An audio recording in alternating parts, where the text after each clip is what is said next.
घर की बागडोर मां के हाथ में, मातृ शक्ति के हाथ में। हम घर को घर नहीं कहते हैं, ध्यान रखिएगा। घर तब तक घर है, घर नहीं बनता जब तक उसे गृहिणी नहीं संवार देते, वरना वो ईंट पत्थर का सिर्फ मकान बन करके रह जाता है। ईंट पत्थर का मकान है, छाया है, वो एक कंदरा है। घर कब है? ना ग्रही ग्रही मिथ्या गृहिणीम ग्रहम उच्यते। घर को हम घर नहीं कहते। घर किसे कहते हैं? बोले गृहिणीम ग्रहम उच्यते, गृहिणी को घर कहा जाता है, घर को घर नहीं कहा जाता। जो त्याग करती है, समर्पण करती है, प्रेम और स्नेह से उस ईंट पत्थर के मकान को संवारती है, वह गृहिणी है, वह उसका नाम घर है। अब तो नहीं है, नहीं तो पहले बातचीत होती थी आपस में, ये कौन है? ये फलाने के घर से, ये पहचान होती थी। घर को घर नहीं कहते। मातृ शक्ति अपना त्याग करती है, समर्पण करती है, तब जाकर के घर का निर्माण होता है, ग्रह का निर्माण होता है। गृहिणीम ग्रहम उच्यते, गृहिणी को घर कहा जाता है। इसलिए माताओं की महिमा है। जिस घर में नारी शक्ति ना हो, मातृ शक्ति ना हो, उस घर में बड़ी निरस्ता सी रहती है, अस्त व्यस्त नजर आएगा। अरे छोटी सी बात, 2-4-5 दिन के लिए मायका चले जाएं, पीहर चले जाएं, और फिर बाद में आकर के जो दुर्गति होती है घर की, हाँ? कौन संभालता है? हाँ, मुंह चालू जो होता है, फिर तो भजन जो चालू होते हैं, भजन भी चलते रहते हैं। हाँ, भजन भी चलेंगे और घर को व्यवस्थित करने वाला काम भी चलता जाता है। लेकिन इस रहस्य को समझा जाए, इस मर्म को समझा जाए, जहां धन भी देती है, धन के साथ साथ में धर्म भी देती है।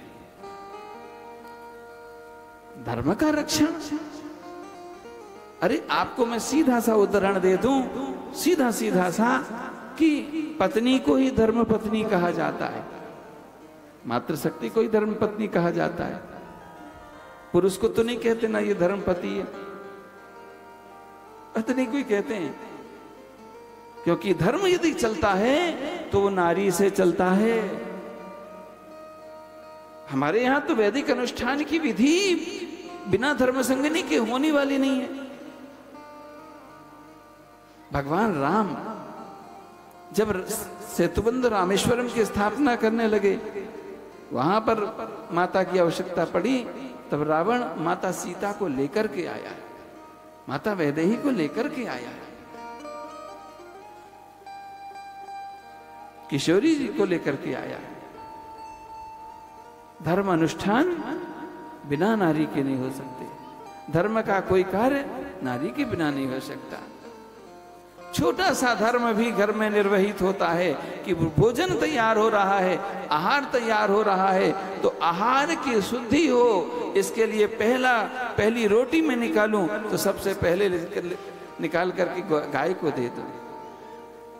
और गाय तो गाय, हमारे यहां कुत्ता भी भूखा ना रहे, अंतिम रोटी निकाली, कुत्ते को भी दे दिया। जीव धर्म को भी निर्वहित कर रही है। गृहस्थ धर्म उपवन तब बनता है, गृहस्थ जीवन तपोवन तब बनता है जब नारी धर्म का अनुसरण करती है, नारी धर्म का अनुशीलन करती है, जब नारी धर्म के पथ पर उन्मुख होती है, धर्म से परिपूरित हो जाती है, फिर उस घर में धर्म, जिस घर में धर्म है उस घर में धन भी है।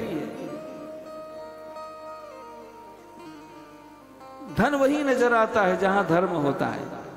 धर्म से ही धन है, धन की महिमा धर्म से है। धन महिमावंत तो तभी बनता है जब उसके साथ में संपुट लगा हो धर्म का। धर्म का आश्रय यदि बना हुआ है तो तुम्हारा धन का जो स्वरूप है वो अद्भुत रूप में नजर आएगा। विषय सुख में, सांसारिक भोग विलासिता में जो धन का उपयोग हो रहा है उसका स्वरूप अलग नजर आएगा। लेकिन जहां धर्मानुशीलन हो रहा है, धर्म का अनुसरण हो रहा है,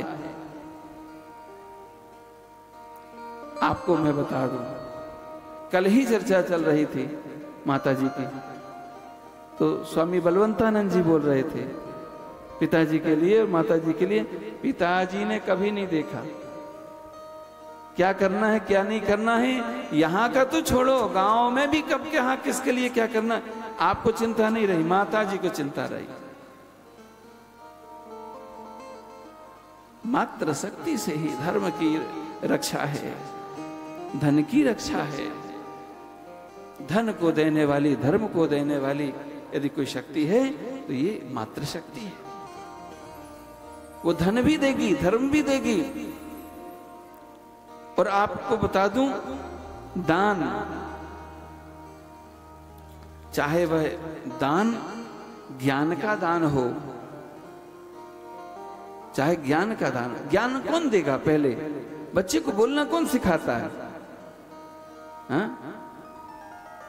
जिमे बालक बोलहि तो तरी बाता, सुनहि मुदित मन पितु अरु माता। तो तरी भाषा बोल रहा है, सीख रहा है बोलना। बच्चे को बोलना सिखाएगी। माँ बोलो, पापा बोलो। हाँ हाँ, अच्छी बात ये हो कि माँ बोलना तो सिखाओ, पापा बोलना नहीं। पाप आ, हाँ? पाप आ बराबर पापा। हाँ, कुछ अच्छे शब्द सिखाओ। पहले पहले शब्द निकल रहे हैं तो पहला शब्द मैं तो कहता हूं कि भगवान का नाम का उच्चारण ही बच्चा करे,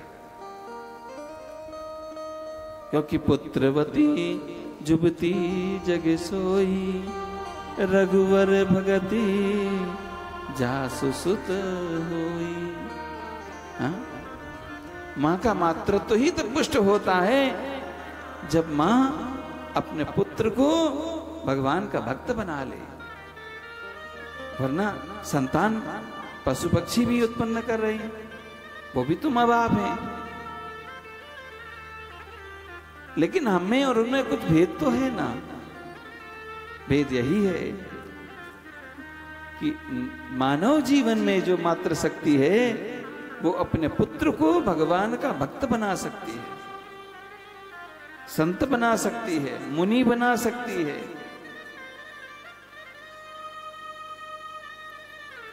ये मां का सामर्थ्य है।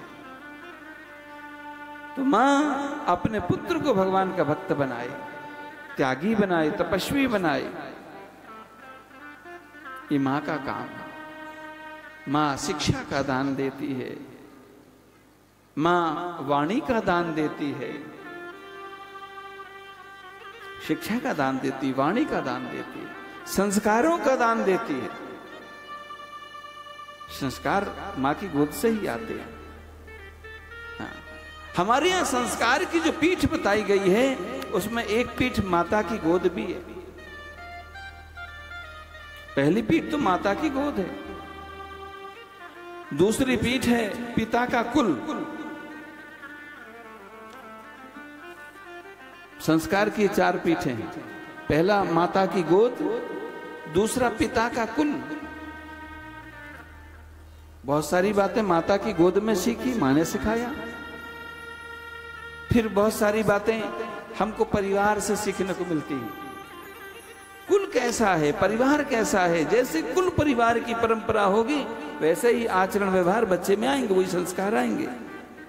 इसलिए कुल से भी सीखने को मिलता है। पिता का कुल, माता की गोद, पिता का कुल।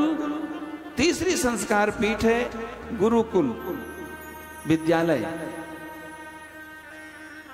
कुछ माता के इससे सीखा, पिता के कुल से सीखा, परिवार से सीखा, और कुछ जो विशेष सीखने का था वो हमने जाकर के गुरुकुल में सीखा, विद्यालय।